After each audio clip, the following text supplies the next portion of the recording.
What's cracking, guys? Omar Isov here with the special guest, Silencio Michael. Hi, I'm Mike, and I like to lift weights. Woo! Look at Alan here. So this is training at Untamed Strength. He worked up to a top single of, it was 5 plates, so 495, and then he did his 5x5 at 4 plates. Today, what I want to talk about is my secret method for getting stronger that I'm going to reveal to everyone. Well, is it the same as Bugs Bunny? That secret juice? No, but I wish. Michael Jordan's secret juice. It's essentially that at Fortis Fitness, my home gym that I train at, the plates are heavy. Huh. And so instead of Alan's, he made a whole video on it, just like myself a while back, measuring his plates, and there's a huge variance. Now all of his 45-pound plates are 45 pounds. I measured 20 plates at Fortis Fitness, and the average weight was 46.2 pounds, which means that if you have 10 plates total, 5 plates aside, you're basically lifting 10 more pounds.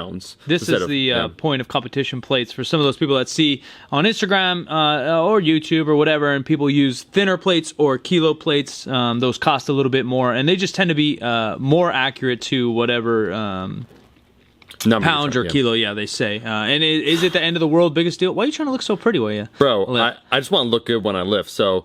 Shades on. I'm doing a 5x5, so we have 2 different days we're going to combine to show you guys. I did my 5x5 at 295. I had to put on the glasses because we had to take the Iron Disciples photo, which now we have special guest opener band member in training, Mullet Mike. I like to think I'm already in the band, but I think I just need that point of view because I have a mullet, and I think mullet is about as rock and roll as you can get. Mullet is it's one of the bastard children of rock and roll, where it's there, you recognize it, and eventually it'll be Jon Snow. Last night, I may or may not have been in a urinal, and a man across the room yelled at me. You a compliment. No, he might have said, how long you had that mullet? Is it ironic? And I said, no, sir, this mullet's here to stay, and this is a statement. Yep. So we did some pull-ups warming up because we're heading to Barbell Brigade. This is now day 2 right here. We're warming up with 4 plates. My overall program, Mike, going on right now is that for 6 months I had that, and I still have that sports hernia, and so I'm slowly acclimating myself to heavier weights. This is week 6. I had to do a 3x3. This is first working set, 45 for 3.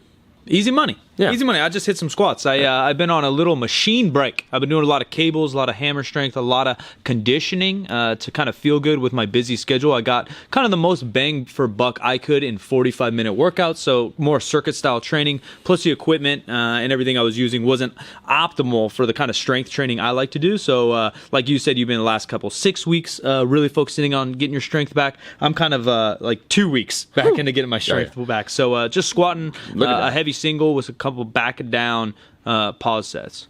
Got to hold it for the fans, at the top. So that set felt better.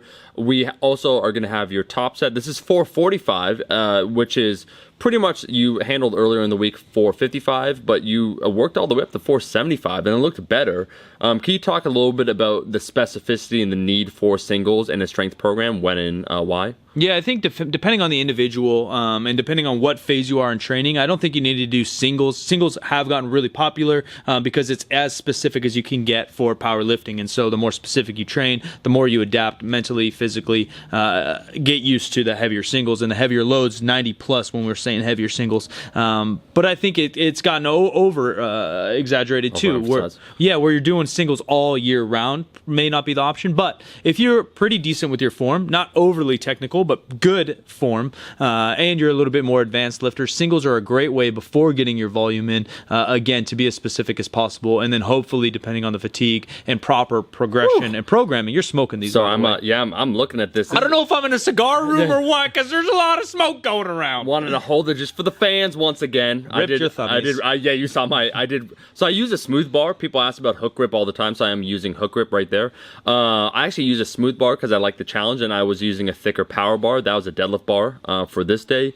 That is the first time I've handled fat plates on the deadlift in over a year, and it's feeling easy peasy lemon squeezy. Yeah, I don't want to say a new 1 rep max is coming up, but things are moving in the right direction. Alan here was doing pin squats, so he likes to do high specificity for his lifting, where he'll do the comp lift, and then the main variation will be something like a pin, pause, or tempo. Yeah, I think he not only like kind of daily or weekly undulates his training, but he also I think only has 1 or 2 days where he's doing the competition or specific movement, and the other days are all variations. Where me on my rebuild, I'm being pretty specific because the progression, although I'm quite a lot of years of my training, I guess advanced or late intermediate, whatever you want to freaking label me, I don't really care. I can still linearly progress because I took time off of these lifts. Definitely. And so there's these gaps that you can kind of accelerate through, but eventually I'll throw in a bunch of exercise variations as well. So let's talk about the real question here. How important is color coordination for getting stronger?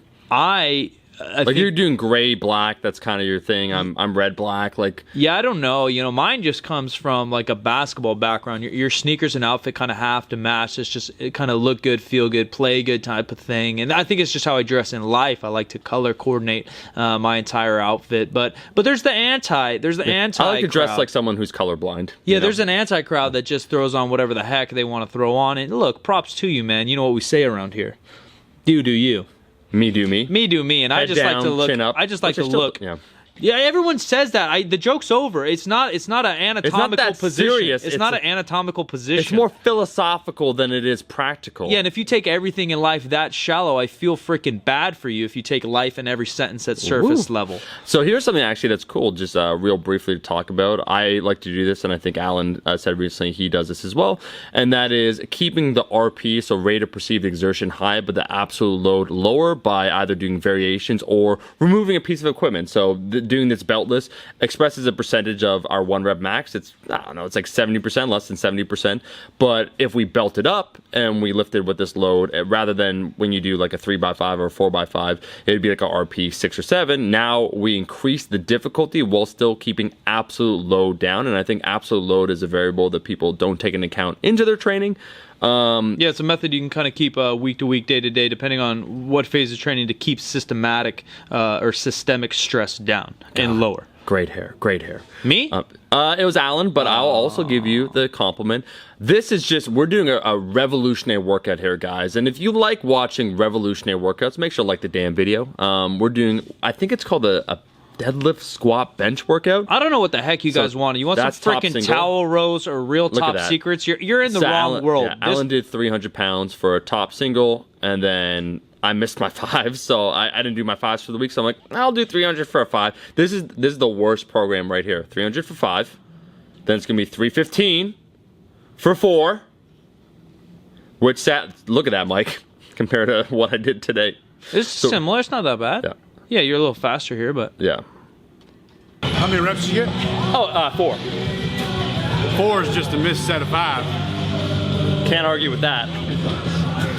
Alan just making that face, looking beautiful. Elbows tucked. 245 for a 5x5. Mike looking up to the sky, praying for something. What do you think about when you bench? Recently, nothing. Because, again, in the linear progressing, coming back to where I am, these loads are fairly light, so I'm just trying to find my groove again and overall just get any kind of volume back. So I don't need to. It may sound dumb, on me, but I don't need to sound that be that concentrated for what I'm doing. The grudge, the ring, and then radical. After doing 315 for 4, we go down 15%, which is 265, and we do it for 8.